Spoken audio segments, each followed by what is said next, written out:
My son laughed and called me pathetic, and he didn't know I heard every word. We were at La Terraza Dorada, under the kind of chandeliers that pretend to be old money. The table was between a ficus and the fountain. The noise of silverware made a soft ocean. Damián's laugh cut through it like a cracked glass. He hadn't meant for me to hear. He and Yasmin were leaning toward each other over the menu, their heads close, voices low. I reminded myself I was only there to meet them, to keep what passes for peace in our family. But when he said the word, pathetic, it landed like a weight in my chest. It was a small thing, really, the way he tilted his head and let the sound roll out, like a verdict. The word came after a cluck from Yasmin, who tapped her red nail on the wine glass, amused. I had my velvet watch pouch in my bag, the soft shape that had held Arturo's watch since the day they buried him. I felt the pouch against my thigh. The watch was his, heavy with years and with the smell of his cologne if the mind wanted to remember. I had not taken it out. I never wore it when I went out without thinking of him. For 20 minutes after that laugh, I sat there across from them and listened as if listening could knit something back together. They spoke of other things, too. A wedding venue, the menu, words that pretended to be ordinary. Damián kept rationalizing her requests for money in that tired voice he uses when he thinks he can talk me into anything, soft, apologetic, like a child bargaining for another turn. I felt my mouth go dry. Outside, a taxi horn argued with a street vendor.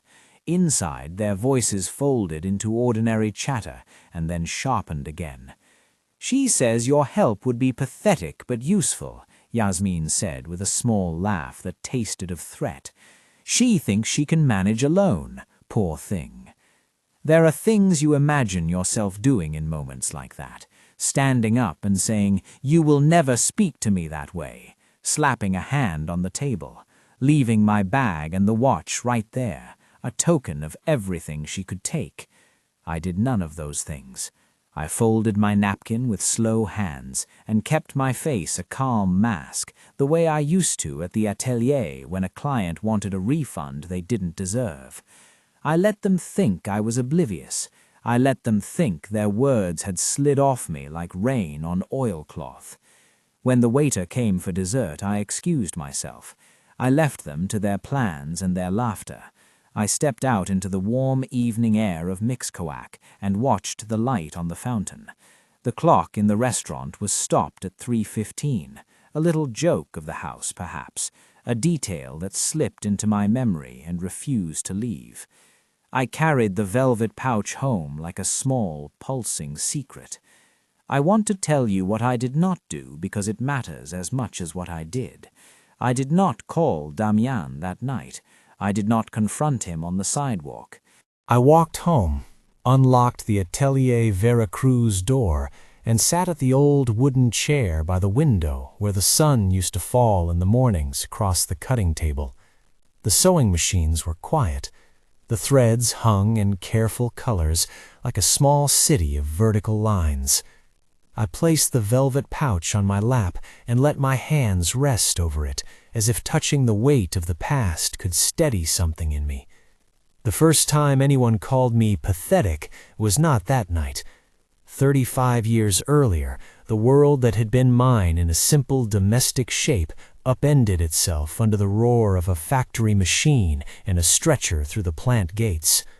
Arturo died in an accident at the paper mill when the boys were small. The official words were industrial accident, and all the condolences came wrapped in cheesecloth politeness. He was a good man. God rest his soul.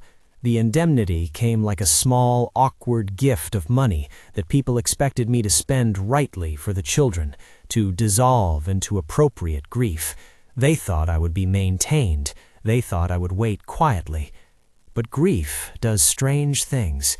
It can be a fire that either devours or clarifies. For me, it clarified. I refused to be maintained.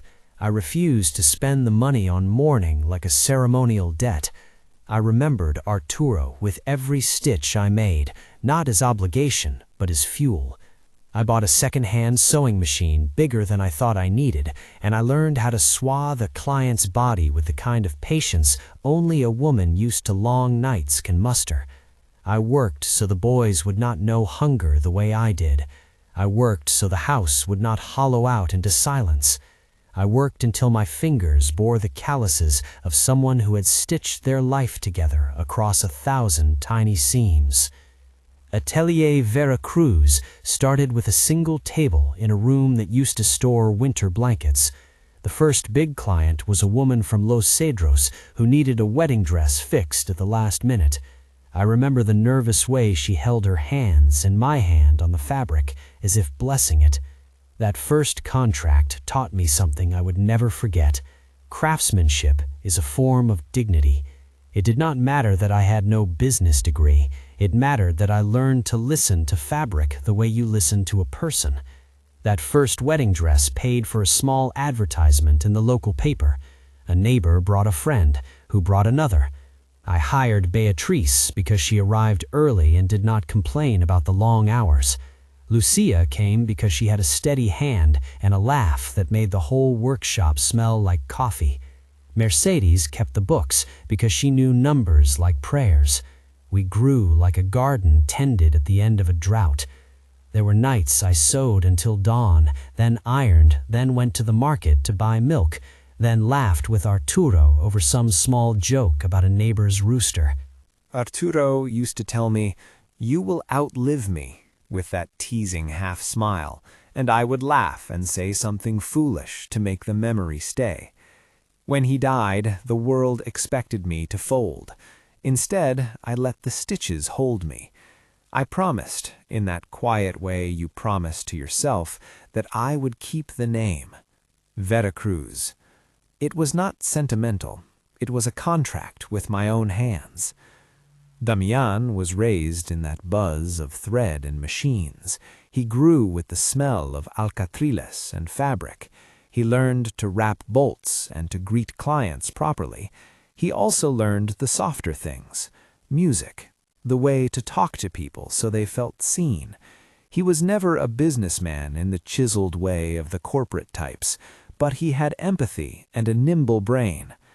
I always imagined the atelier would be his inheritance, not a house of marble or stocks, but a place with a name and a set of tools that would carry the family forward. I wanted him to become more than the man who sat in the back of the shop. I wanted him to carry the ethics of our work. For years, it was enough. We celebrated small victories like a new sewing machine or a repeat client with more enthusiasm than one might expect. The atelier fed us. It gave steady work to women who had fled bad marriages or poverty. We mended not only fabric, but lives. A woman came who wanted her prom dress altered because she had no money for a new one. Beatrice took an extra shift so the woman's child could have lunch. We were messy and imperfect and generous. In my stubbornness, I thought generosity would protect us. That generosity was one of the things Yasmin learned to read as weakness. She arrived gradual as a fashion trend. At first, a polite hello in the fitting room, then a more frequent presence, helping with the shop's social media, asking about the future with the kind of smile that calculates benefits.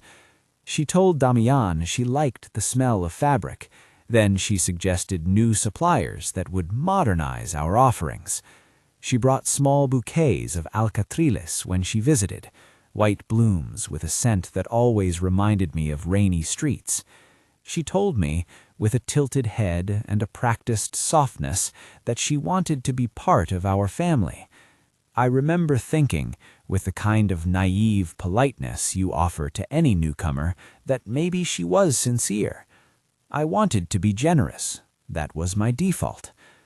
There are always 3 signs in these stories, my friend used to tell me at the atelier when sewing students came to me asking for advice about men. The first sign is small, almost harmless. The second is a pattern. The third is a decision point. I should have listened to that folk wisdom.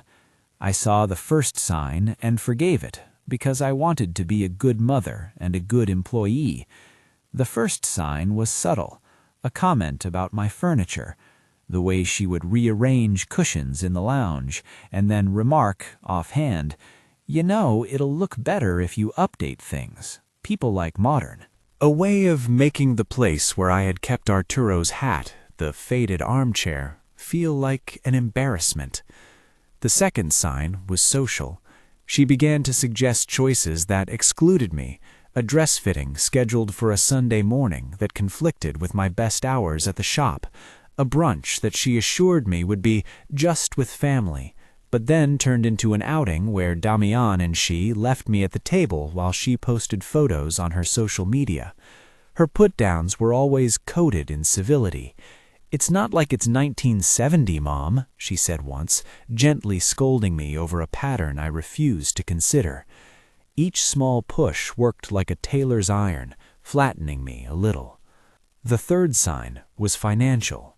Invitations for help arrived like polite notes written with the expectation of compliance, a request for funds toward the wedding, a suggestion that we both make investments in a partnership that would be described in the softest terms. Damián would speak for her with the compassionate voice he uses for charity drives, making financial appeals sound like moral ones. He said, "She needs help with some debts," and because I loved him and because I thought of myself as a protector, I opened my purse. Employees began to notice things before I did. Beatrice told me one afternoon in the quiet hum after closing that she had found copies of documents in the office that had my name on them, but with small alterations. Lucia said she had seen Yasmin on a laptop in the back room, rifling through invoices while saying, "Oh, this could be easier if we reorganized." I remember the first time I felt that old familiar anxiety, the one that arrives like a draft in a closed room. I had been balancing figures, reconciling accounts. Julio, our accountant, is methodical the way some people pray. He notices when cents wobble.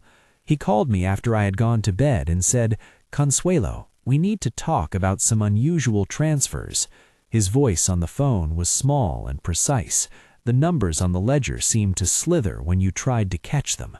I tried to write it off as mistake, as my failing memory with numbers at my age. I tried to believe Yasmin's explanations when they came, that she had paid some suppliers and was owed reimbursement, that my name had been used with permission so she could expedite paperwork while I was traveling. But then there were the little behavioral changes that no reimbursement could explain. Damián's phone password changed, and he would not tell me the new one. He stopped coming to our Sunday lunches with the same regularity. He became apologetic in a way that sounded rehearsed. There were nights he would sit at the sewing table and watch me needle a hem, his jaw tight, and then leave with the excuse of work. When Beatrice pressed her hands together and said, "Do you want me to keep an eye?" I did not answer right away. There is a pride in a woman who has rebuilt everything from indemnity payments and late-night stitches. You do not like to imagine the work being eaten from within. But Beatrice is not one to posture. The worry on her face was real. I began, very carefully, to look for patterns. I am not young anymore, but I have the memory of fabric. I can sense a bad patch like a seamstress senses a snag. I started making small reconciliations on my own, comparing receipts to deposits. There were small transfers, amounts that when taken alone seemed plausible. Here a payment to a supplier, there a refund. But my hands started to remember the rhythm of numbers, and a knot formed in my stomach. One afternoon, when the sun was low and the machines were warm from the day's work, Lucia came to me with a folded piece of paper. She looked embarrassed and proud at once, the way someone looks when they are showing you something they shouldn't have. "I found these copies behind the filing cabinet," she said. They were copies of pages from a ledger with handwriting I recognized, my signature, altered in places. I felt as if the floor under me had shifted. That night I did not sleep. I remembered the sound of Damián's laugh at La Terraza Dorada, overlaying the memory of Lucia's folded paper.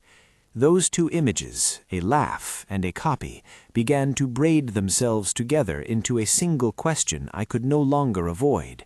What else did they know, and how much had they taken? I kept thinking of the velvet pouch in my bag and the way the watch lay silent like a witness.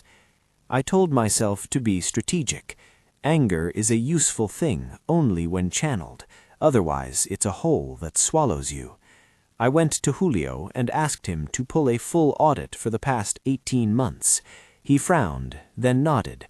"We'll do it quietly," he said. "We will not make a scene." He knows the ways of numbers and protecting work. He also knows how easy it is for an accusation to become a scandal that eats a business. At the same time, I called Lick Mendoza. He had been Arturo's cousin's lawyer, one removed. He knows our family, and more importantly, he respects what we built. When he said in that careful voice lawyers have, "If you want me to, we can start by documenting everything," I felt a measure of relief. "Don't go to battle without witnesses," he advised. "Document," he said. A lawyer's voice is often a salve, because it translates fear into steps. And yet, even as I took these small, meticulous steps, my heart kept going back to that laugh in La Terraza Dorada. The memory of it hardened into a resolve. I was not interested in revenge. I was interested in protection. The atelier had to survive. My name had to remain attached to what we had built. Arturo's memory could not be traded for someone else's wedding plans. "I won't make a scene," I told Beatriz and Lucia in the back room that evening, where the smell of starch and cut cloth seemed to gather like a blessing. "We will be careful. We will collect what we need, but I will not allow them to hollow the shop." My voice sounded steadier than I felt. Mercedes placed a hand on the ledger, as if making it holy. We agreed on small precautions. Julio would pull the audit. Mercedes would photocopy documents and keep them under lock. Beatriz would note any odd visits to the office. Lucia would be discreet and keep the front of the shop normal. Our clients could not know of marital troubles on the street outside, because the workshop was their refuge. It felt like an assembling of stitches across a tear. There was a particular night I remember, the one that convinced me I had to act. I had gone into the back to fetch a bolt of silk for a last-minute commission. The boutique was quiet, except for the hum of the refrigerator where we keep thread and adhesives. In the small office, the lamp was on. On a chair lay a stack of envelopes addressed to me, but when I flipped one open, my heart sank. A photocopy of a signature I had penned years before, with added numbers that justified a bank transfer. Somewhere in my chest, the memory of Damián's laugh echoed, and I realized I could not stand by and let the stitches of our life be unpicked by someone who thought pathetic an instruction. The day after, I called an investigator. I had never done such a thing before. Calling a private investigator felt like entering foreign terrain, a place you only go to when your hands are tired of repair and you suspect a hole in the fabric you cannot mend by yourself. The man who came to my kitchen, he was not like the detectives in the movies. He looked tired in the way of someone who has read too many human stories. He sat, drank the coffee I offered, and asked me to tell the story from the beginning. I did. I told him about the watch, about Arturo's death, about the way the shop had grown from a single table. I told him about the laugh, because sometimes the human voice is where the truth sits. He took notes. He asked for names, dates, copies of documents. He asked for permission to speak with Julio, to speak with Roberto Salines, a name that made my throat close. Roberto is an old acquaintance of the family. He had once been involved with Yasmin's past relationship, and the investigator said he had a history that might be relevant. I did not like dredging up other people's bad chapters, but I also knew that truth often required hard things. We agreed he would start quietly. He said he had found patterns in other cases where a new partner entered a family business and used charm as a curtain for calculation. He did not say Yasmin was that person. He merely explained how an investigator would look for paper trails, for loans, for copies, for witnesses who might feel ashamed until someone else gave them courage to speak. Before he left, he said, "Do not confront them yet." There was no judgment in his voice, only a carefully measured professional warning. "Not until we have facts." I nodded. There is a strange humility in waiting for leather to dry before you stitch again. When I hung up the phone after the investigator left, the workshop felt different, as if we had placed a protective net over it. But the net was only as good as our willingness to pull it tight. I made 2 lists that evening, things I would not allow and things I could live with. The first list included the erosion of the atelier's name, the unauthorized use of my signature, and any attempt to institutionalize me under the pretense of incapacity. The second list included the fact that people change, that my son might be hurt and misguided, that he might deserve a chance to mend himself. I left room in my heart for both firmness and mercy. And then I thought of the watch in the velvet pouch, of Arturo's face in my memory when he would laugh, and of the stopped clock at La Terraza Dorada that somehow insisted on being 3:15 forever. The laugh and the copy, the small cruelty and the theft, they had become like parallel seams on the same fabric. One could not be mended without addressing the other. So we began to gather, not in a dramatic tableau, but in a series of small, steady actions. Julio pulled the audit and flagged transfers that did not match invoices. Mercedes made secure copies and stored them where only she and I could get at them. Beatrice kept an eye on the office and on who sat at the back computer. Lucia trained her ear to note the accents in voices in the boutique. The investigator said he would try to reach Roberto and would contact the bank to verify a suspicious loan application that had my name but seemed forged. When he left, he said, "We will know more soon," and in his eyes I saw both professionalism and the fatigue of a man who had seen too many lives frayed by betrayal. That night, after everyone had gone, I opened the velvet pouch. I held Arturo's watch in my palm and felt the cool weight of metal.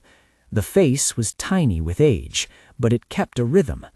It felt absurd to imagine that an object could be witness or judge, but the watch had kept time through the birth of my boys, through the first stitches of my business, through the nights of grief and the mornings of stubborn work. I slipped it on. It did not change anything in the world, but it changed something inside me. It reminded me that time would keep going and that I had to use it well. If you are still here, if this is the kind of story that tugs at you, subscribe and stay with me. There is more to tell about what we found and how a small recording changed everything. For now, I close this evening with a deep breath and the quiet hum of machines waiting for morning.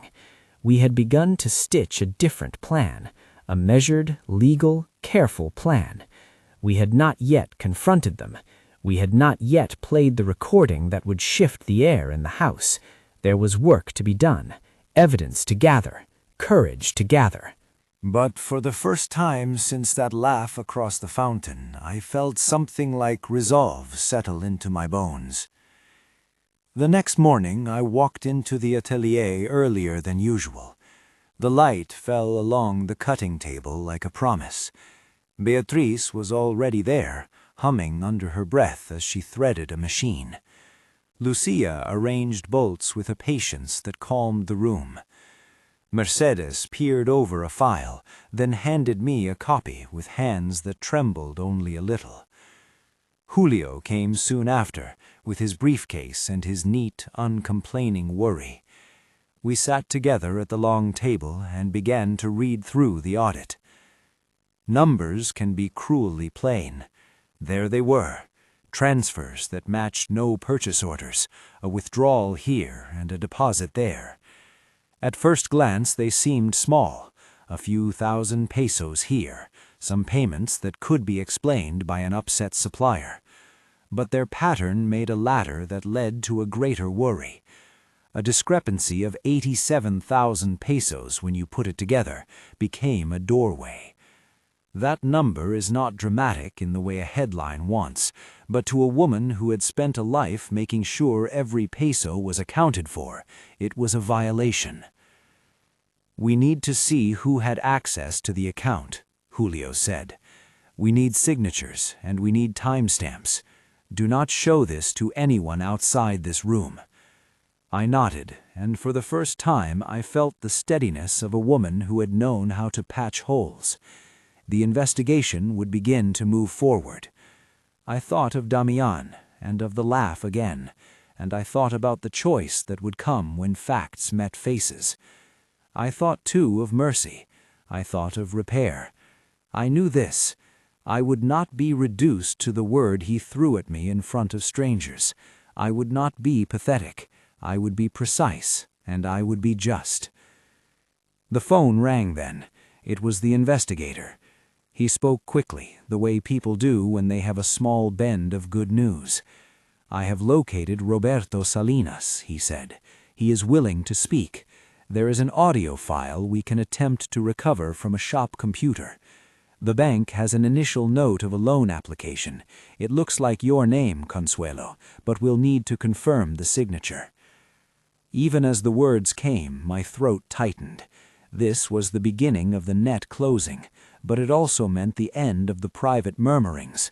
It would mean confronting a son and a woman who had called me pathetic without knowing I had heard. It would mean opening a door where many things would escape, their defense, their versions, possibly their shame. I held the phone like it was a small, dangerous thing. "Okay," I said, "you have permission to do whatever you need to do."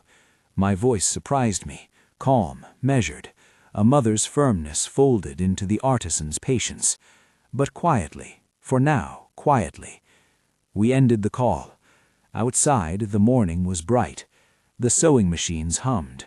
The threads hung like the held breath before a new stitch. We had decided to move, to gather, to measure each step. In the midst of it, I thought again of Arturo's watch and the stopped clock at La Terraza Dorada. Time keeps moving, even when people try to freeze moments with cruel words. That laugh had unsettled me. It had also set me into motion. I began to plan the next steps in my head. Meetings, copies, a careful schedule so that evidence would be secured and not exposed to gossip. I made a list of people to speak to: Roberto, the bank officer, the investigator's tech who could attempt to recover files. I placed a careful line between the desire for immediate confrontation and the need for a case. Patience, after all, is not inaction, it is preparation. When I looked up from the ledger, Damián stood at the doorway holding a cup of coffee like a small offering. He had the look of a man who had slept poorly, the kind of exhaustion that comes from trying to reconcile love and wrongdoing. We looked at each other, and I did not flinch.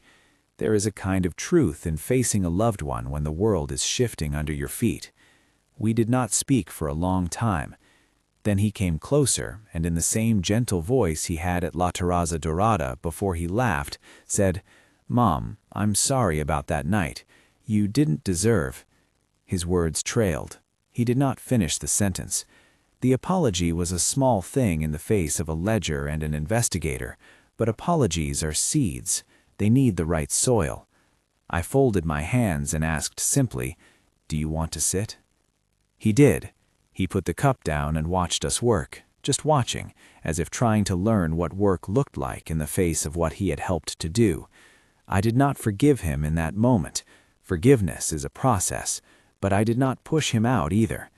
The dyad between mother and son tightened into a different shape, not the open, accepting fabric it used to be, nor the sharp, broken cloth he had proposed with his laugh, but a new seam, difficult to stitch, but possible. We had begun to gather facts. We had begun to set the net. There would be a moment when the net would be drawn taut and faces would meet evidence, but not yet. For now we moved in small, steady stitches, readying a case that would hold truth without crushing the possibility of repair. And the watch on my wrist kept ticking, as if to remind me that time's work is to unfold what will be, not to tell us when it will be finished. The investigator called 2 days later with a calm that pretended not to be victory. "I've spoken with Roberto Salinas," he said. "He remembers Yasmin. He remembers the signatures. He can corroborate that copies were used in other transactions." He spoke in the low, practical voice of someone used to moving facts without spectacle.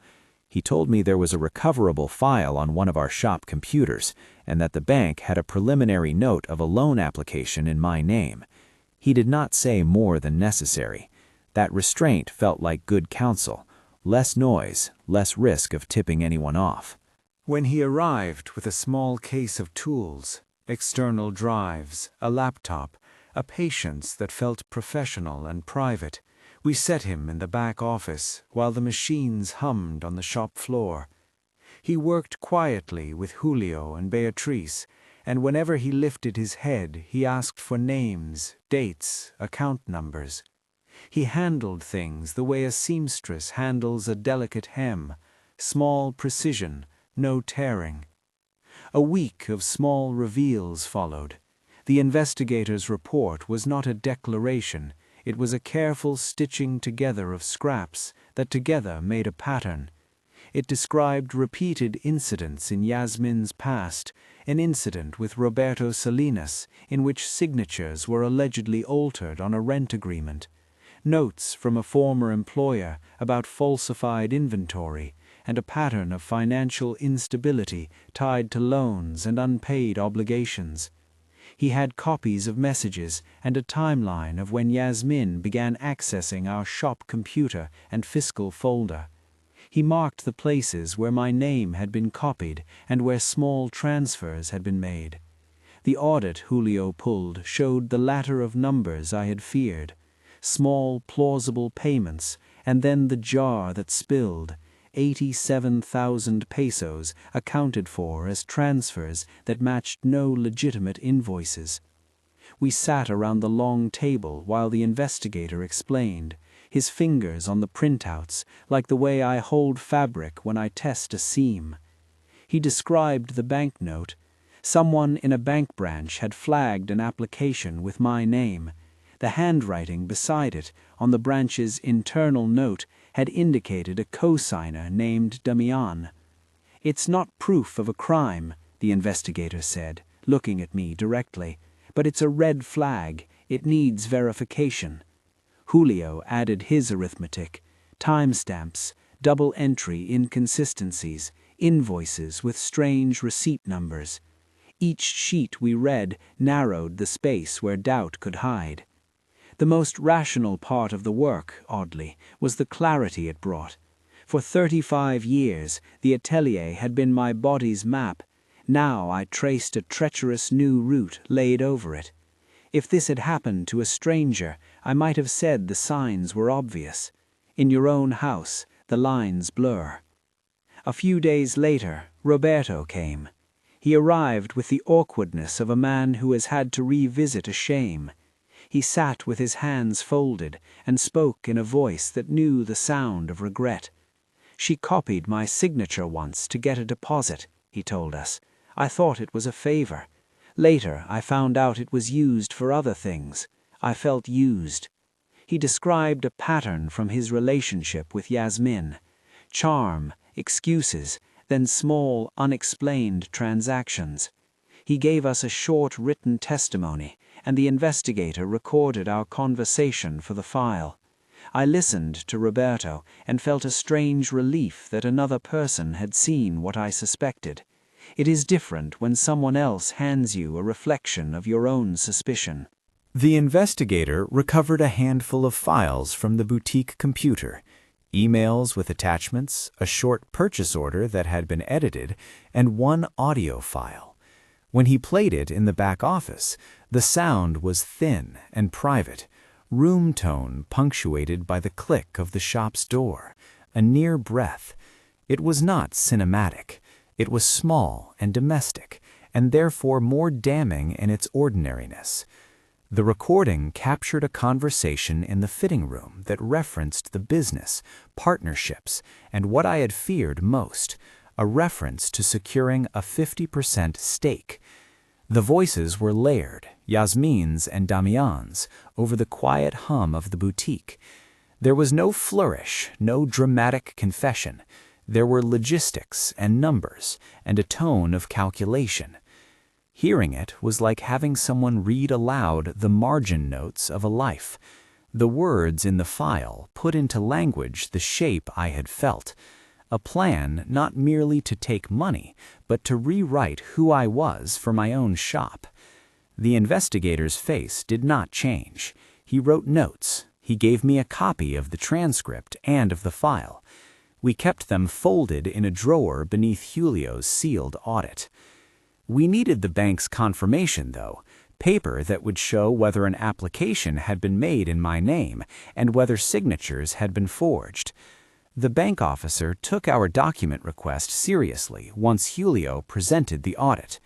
She opened a manila folder and with a small apologetic sigh handed over an internal note that read, "Loan application flagged. Name C. Veracruz. Cosigner listed D. Veracruz. Suspected signature irregularity." That line was plain and harmless enough on the page, but read aloud in that quiet room, it became a call to action. "We'll request a copy of the application and the original signatures," the officer said. "If they are forged, we will assist with the complaint." I was careful to let the idea of a legal complaint remain a possibility, not a promise. Leek Mendoza had told me not to imagine outcomes. His counsel was discipline disguised as loving caution. Once the bank confirmed an application and the investigators substantiated the pattern of copies and transfers, a new urgency moved through the house. The laughter at La Terraza Dorada remained a kind of needle, small, sharp, and impossible to ignore. But I felt steadier. We had the evidence we needed to speak with faces. Before we confronted them, Leek Mendoza came by the atelier to help shape a plan. He sat with me at the kitchen table and spoke with the blunt tenderness lawyers sometimes have. He explained in plain terms the instruments he advised, an irrevocable fideicomiso, essentially a trust that would protect the atelier from being transferred or claimed in a way I did not authorize. Clauses to prevent a spouse or partner from making claims without independent medical or judicial review. A power of attorney that would designate Beatrice to act only in very specific accounting and operational matters, and an agreement that required any contested financial transactions to be subject to an independent auditor before they could be accepted. He explained the limits of law and the power of paperwork. "It won't be cruelty," he said, folding his hands. "It is prevention." He spoke of fees and forms and signatures, and how the trust would be irrevocable in the immediate term to keep the name and the business intact while we sought restitution. He advised against shouting accusations in public and in favor of a measured, documented approach. He also reminded me that a son's repentance and a woman's shame are not things the law can repair. Those live in human work. The paperwork was a scaffolding. The repair would be labor. We planned a private dinner at home under the pretense of reconciliation. I wanted Damián to come. I wanted Yasmin to come. I wanted them both to think they were stepping into a scene of softness, and instead to find a room that held truth. The investigators would be there, Leek Mendoza would be present, and 2 witnesses, Beatrice and Julio. Mercedes would stay at the atelier in the event that Yasmin or someone else tried to make a move on the accounts. It was not grand. It was a mother making a careful room in which honesty would be harder to avoid. On the evening we had chosen, I cooked pasta the way Arturo used to like it, garlic and tomato and a pinch of oregano, the kind that warmed the hands and reminded the heart how small domestic rituals carry memory. The dining table was set simply. The watch in its velvet pouch lay in my purse, but I did not bring it to the table. It had been my private witness. I wanted faces to meet documents, not relics. They arrived polite and composed. Damián kissed my cheek as if trying to braid forward a new normal. Yasmin's smile had that precise polish that had always made me uneasy. We sat. For a moment the room felt as it had when we had shared family dinners, only the air had a tautness to it, like a string pulled tight. Leek Mendoza cleared his throat, and in his manner without malice asked that we agreed to be present while he read a series of documents. Then he began. He presented copies of the investigator's report, the bank's notation about the loan application, the audit printouts showing the 87,000 pesos in transfers, and the transcript of the recovered audio file. He laid them on the table like evidence, and I watched Damián's face as if watching the way cloth takes dye. I read only the smallest part of the transcript aloud, just enough to let the content speak for itself, not to deride. The recording references a plan to secure a 50% stake in the business and discusses steps to question my capacity, I said, the words careful, each one a stitch. I did not dramatize. I let the flatness of the statement be the drama. Leek Mendoza then played the audio file through a small speaker. The voices that came from it were domestic and banal, the most dangerous kind of voice. They were not melodramatic. They were not theatrical.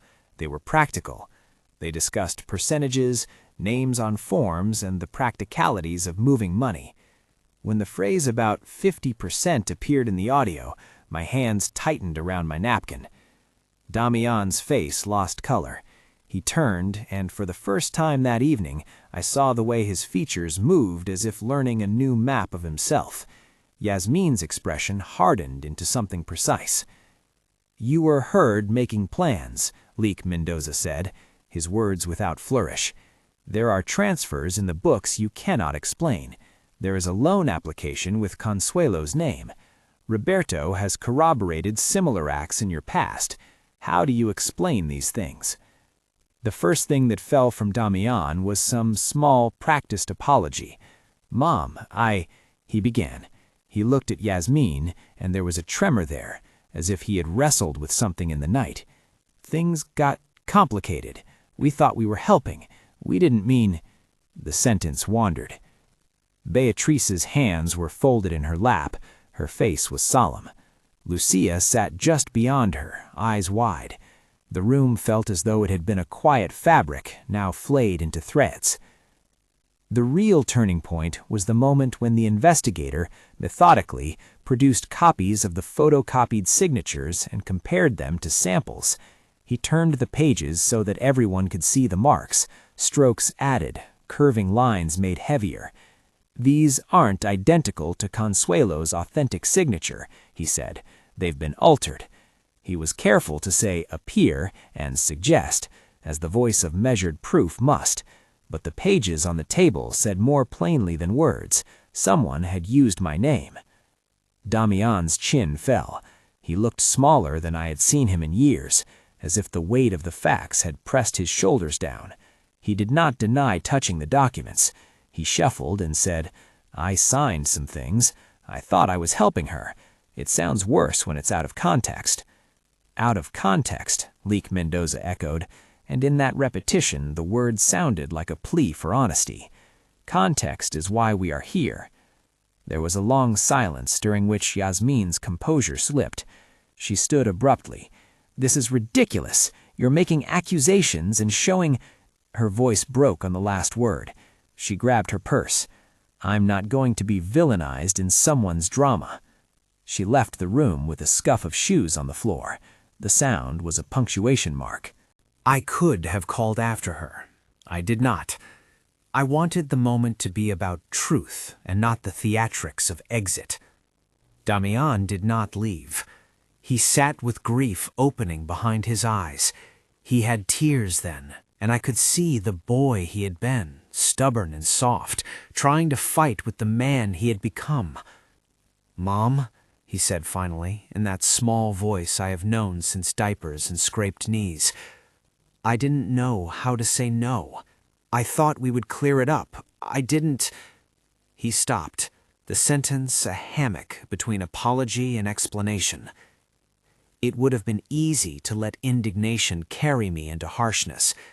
I thought of Arturo's face when he would counsel patience. I thought of the hours I had burned for Damián, of the way I had sewed dinners and patched holes and sat up late finishing orders. I thought, too, of the ledger and the women who worked under my roof. There was a balance in me now between fury and repair. I said, "You have to understand what you broke, Damián. This is more than money. This is trust, and it extends beyond us to the women who depend on the atelier." He nodded, and his shoulders began a long, slow movement that looked like contrition. "I know," he said. "I'll fix it. I will fix it, Mom. Tell me what to do." I thought of punishment and of the way revenge looks like a celebration. That had never been my way. My desire was for restitution, for a restitution that required work and integrity. So I made a decision then, in that calm that had been cultivated like the steadying stitches in a hem. "You will repay what you can," I said. "You will work here. You will sit with Julio and help with the accounts for as long as it takes to cover what was taken. You will see a therapist and report on what you learn. You will not speak for the business without permission. No partnerships, no signatures, no shortcuts. If you agree, we will set a formal plan. If you refuse, then I will take the legal measures Mendoza has outlined." He swallowed. "I agree," he said. "I agree to everything." Leek Mendoza drew up a written agreement, a restitution and apprenticeship plan that included a timeline of repayments, daily work obligations in the atelier, and mandatory therapy sessions with a recommended counselor. He explained the legal instruments we were putting in place, a fideicomiso, a temporary irrevocable arrangement to protect the business, a clause requiring an independent medical evaluation before any contested decision about my capacity could be considered, power of attorney limited to specific administrative tasks for Beatrice in case of emergency, and the appointment of an independent auditor for all future significant transfers. He warned that these measures would be a discomfort to some. He also reminded me that discomfort was preferable to dissolution. Damián signed. His hand was not steady, but he signed. He signed for a repayment schedule that stretched over months and for work that would be measured and accountable. He agreed to therapy. We scheduled his first day at the cutting table and his first meeting with the counselor for the following Monday. The paperwork felt like a map of a hard road. It was the only road that, in my judgment, led back to dignity. After the dinner, Yasmin's absence became a small, loud wind. She did not return to the house. A few days later, there was a phone call in which she said she needed space. The investigator left a message asking for a meeting and a statement about the copies and transfers. She did not respond. Roberto later told us he had heard from her new acquaintances that she planned to leave the city. In the end, she simply faded from our immediate orbit. No dramatic arrest, no headline, only an exit and the relief that comes from removing a needle from a wound. We filed a civil complaint to recover the funds and to document the fraud. The legal path is a slow machine, and Licenciado Mendoza tempered expectations. He explained that a formal complaint could lead to further inquiries, but could not promise outcomes. "It puts your position on the record," he said. "It protects your rights and allows you to pursue restitution." We filed with care, and I let the law do what it could while the human repair work began. The work of repair was weekly and sometimes minute. Damián arrived at the atelier each morning with a list and a willingness that suggested a hunger to be useful. His first task was inventory, counting bolt by bolt, measuring, reconciling. Julio supervised him like a teacher, patient and exact. There were mornings when his clumsiness made me wince. He would not thread or cut a hem too short. But there were also mornings when he surprised us, when his hands learned a rhythm and found the quiet joy of craftsmanship. He learned to iron as Arturo used to iron, slow pressure, attention to the grain of the fabric. He learned to talk to clients with humility. He learned to admit mistakes. The therapy sessions were not miracle cures. In the first session, he sat and took the small, hard work of speaking. He admitted he had been ashamed to tell me about Yasmin's debts. He admitted that his desire to solve problems quickly had turned into enabling someone else's lies. The counselor helped him name patterns of avoidance rooted in fear: fear of failure, fear of losing me, fear of being small. Naming those fears is an unglamorous stage, but it is a necessary one. We kept a public face of normalcy at the atelier. For clients, we were the same place that handed out kindness with orders. Behind the curtain, Julio and Mercedes kept the books visible to the newly established auditor at set intervals. We made the trust public to our immediate suppliers, so there would be no confusion about authority. Atelier Arturo and Consuelo would, for the present, be under a protective fideicomiso.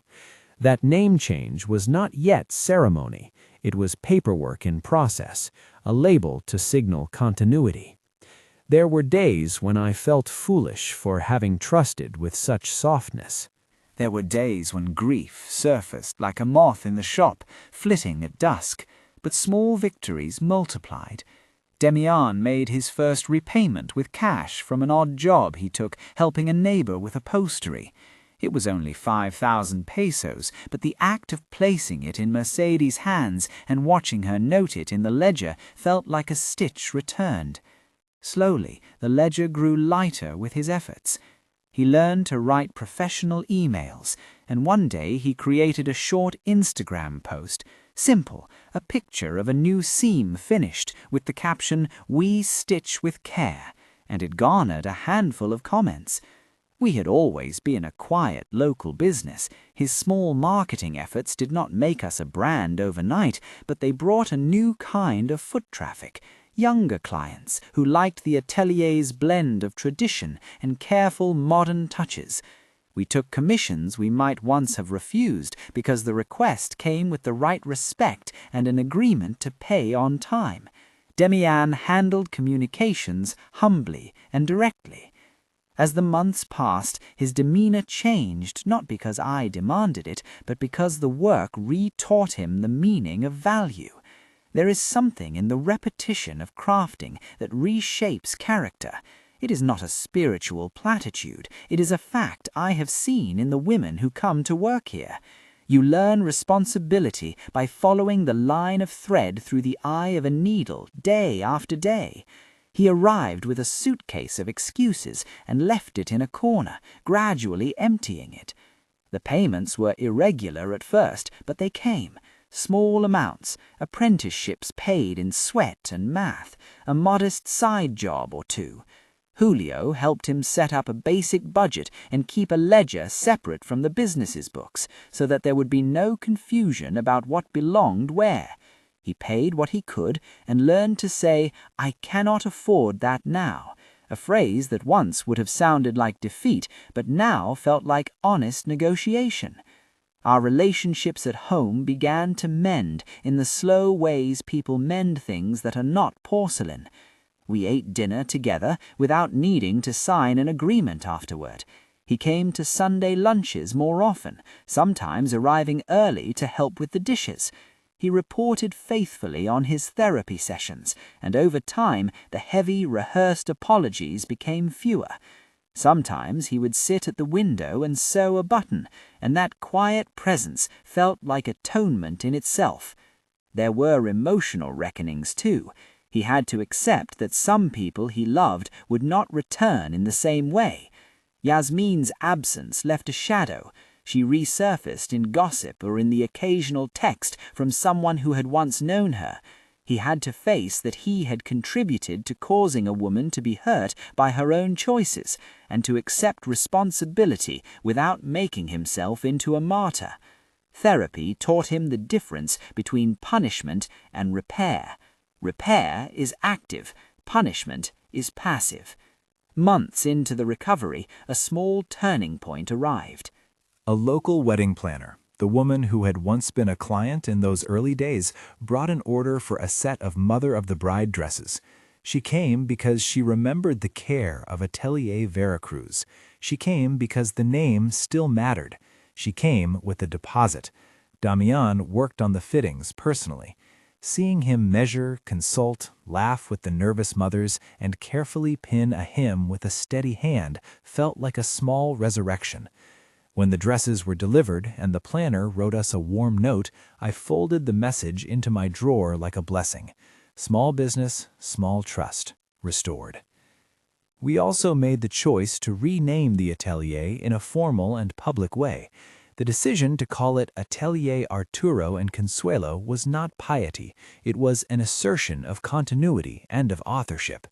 The renaming was not an event with trumpets. It was a quiet afternoon with neighborhood clients invited to tea, a few close friends, and a couple of local artisans.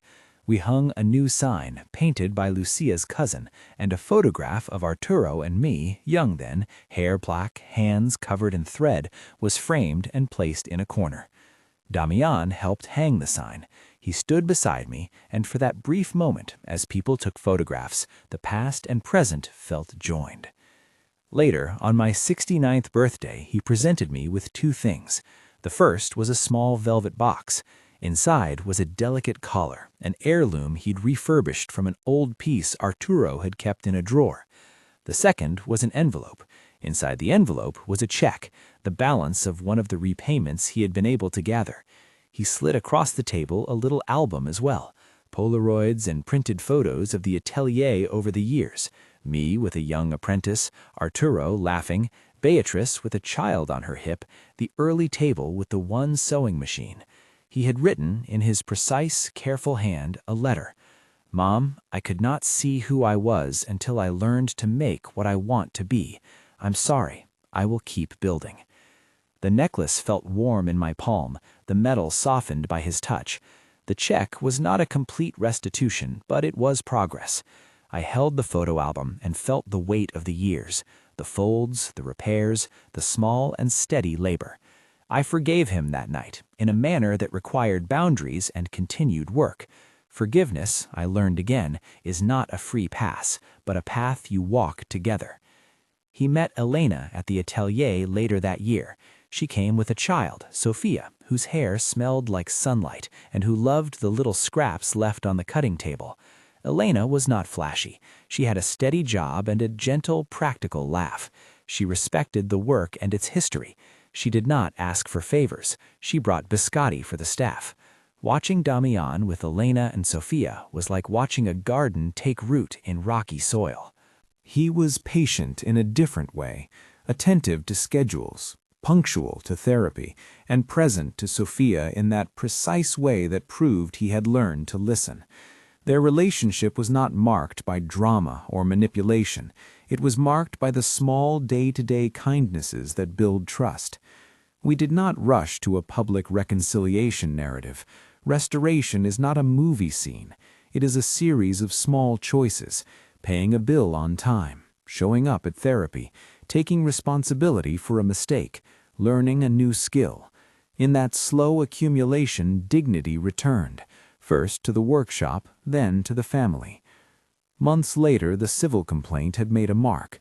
It had not changed the world overnight, but it required documentation and opened a path for negotiations. Lick Mendoza negotiated a settlement for the transfers where we could prove forgery. The legal process recovered a portion of the funds. Again, I will not promise miracles. I will say only what happened. A partial restitution came through, structured as part of an agreement tied to Damián's repayments and Yasmin's limited repayments as recovered via third parties and Roberto's testimony. The paperwork closed one chapter and left another open. Throughout this, I insisted on a lineage of dignity. I asked that the atelier remain a place of work for the women who had been there through storms. I asked that their hours be protected, that salaries be paid on time. I insisted that the trust be set so the name remained attached to the craft. Those were not legal niceties, they were moral commitments. There were cheap and easy narratives available, stories of triumphant revenge, of villains caught and trashed in public. I refused that satisfaction. When Yasmin faded from our lives, I did not dance on her absence. I wanted truth, accountability, and repair. I also wanted to preserve the humanity of the people involved, especially the son whose laughter had once cut like glass across a restaurant. In the end, Damián earned back space the only way I thought true, by steady labor and honesty. He paid his debts as he could, apprenticed in the ways of the shop, supported the rebranding, and became part of a new rhythm. It was not an overnight transformation. It was the slow, patient work of someone learning to be honest with himself and others. One afternoon, as the light slanted through the windows and the threads hung like small flags, a neighbor asked me how I could trust him again. I thought about the watch in the velvet pouch that had sat next to me all those nights. "You don't trust someone back," I said slowly, choosing the words as if measuring thread. "You give someone a place to prove themselves. Trust is rebuilt by work. You cannot buy it, you cannot force it. You give time and watch what happens." That house of time, those minutes and hours of practical work, was what mended more than anything. The atelier recovered steadier finances, improved bookkeeping, a small but effective social presence that brought younger customers, and a renewed pride in craft. We instituted checks and balances that meant no single person could make large financial moves unilaterally. The fideicomiso kept the name and assets safe while allowing the business to function under oversight. Beatriz was given limited authority to sign emergency repairs and manage payroll. Julio remained the guardian of numbers. I retained moral authority and daily oversight, but I also allowed others to carry responsibility. At a small ceremony a year after the dinner at home, we formally unveiled the new sign, Atelier Arturo and Consuelo. It was a simple gathering, a ribbon cut by Beatriz, a short speech by Julio about numbers and truth, and a plate of cookies. Damián stood to the side, quiet, and when he spoke, he thanked everyone for their patience. There were a few tears, some clumsy applause, and the feeling that work and names had been stitched back together. The most private restoration came in a small handmade book Damián compiled. He titled it Our Threads. Inside were photographs of orders, receipts of repayments, a copy of the agreement he had signed, notes from his therapist about accountability and growth, with permission, and a letter to me. It was both a record and a gift. He gave it to me on a quiet weekday morning when the shop smelled of starch and coffee. His hands trembled when he let it fall into my lap. "I don't expect everything to be forgiven," he said, "but I am committed." I put the book on the shelf next to a stack of patterns I had kept since Arturo's death. The watch still lived in my drawer, sometimes worn and sometimes given to Arthur's small framed photograph. I live with memory and present choice. The lesson of those months was not dramatic, it was practical. Boundaries with love, protection with mercy, accountability with opportunity. My son had laughed at me once in a room of strangers, calling me a word that felt like a verdict. He did not know I heard every word, but hearing it did not destroy me. It set me on a path to protect the things I loved and to offer my son a route back to honor. We keep the ledger in a safe place now, with weekly reconciliations. We keep the audio and the investigator's report under lock because truth can be tender and dangerous. We continue to check in with the counselor and with Julio. Damián works on designs that are his, and he shares the profits from those lines to accelerate repayments. Elena and Sofia are part of our afternoons now. Sofia claims a chair in the back and helps test trims with the solemnity of a judge. The atelier hums, alive with new orders, repairs, and the small human business of making a living. Sometimes when a client thanks me and squeezes my hand, I think of the word pathetic and how it landed like a stone. I think of the velvet pouch and how the watch kept ticking while everything else moved. I do not relish the pain that was there. I accept it as a teacher. I do not pretend we have fixed everything. Healing is ongoing and requires daily choices. But I will say this, the atelier survived. The women who worked here were protected. The name remained. The son who laughed was given a hard path to change, and he walked it. If there is one thing I want you to take from this, it is this. Dignity must be defended, not with theatrics, but with careful acts. Boundaries are not bars, they are instructions for living together with respect. When someone you love errs, you can punish, or you can demand accountability that rebuilds. There is room in that path for both firmness and mercy. The world will offer you easy revenge. Choose repair. Before I close, there is a small image I carry, worth more than eloquence. It is the day we hung the new sign. The afternoon sun spilled across the letters, and for a moment the shadow of Arturo and my own hands felt joined on the wood. Damián stood beside me and brushed a smudge of paint from the edge, embarrassed when his hand left a mark. He looked like the son I had raised and the man he was becoming. That is not to say everything is perfect, but it is to say the fabric is mended where it mattered. If you are watching this and your own life holds a frayed seam, if someone you love has hurt you, or someone you care about has been taken by manipulation, remember that evidence and patience are both tools. Document what you can, seek counsel, protect your name and the people who depend on it, and, when possible, offer a process for real repair that requires work, truth-telling, and time. Thank you for listening to my story. If this moved you, tell me where you're watching from and one lesson you took from what happened. Subscribe for more stories like this. Stories about dignity, repair, and the stubborn work of living with honor.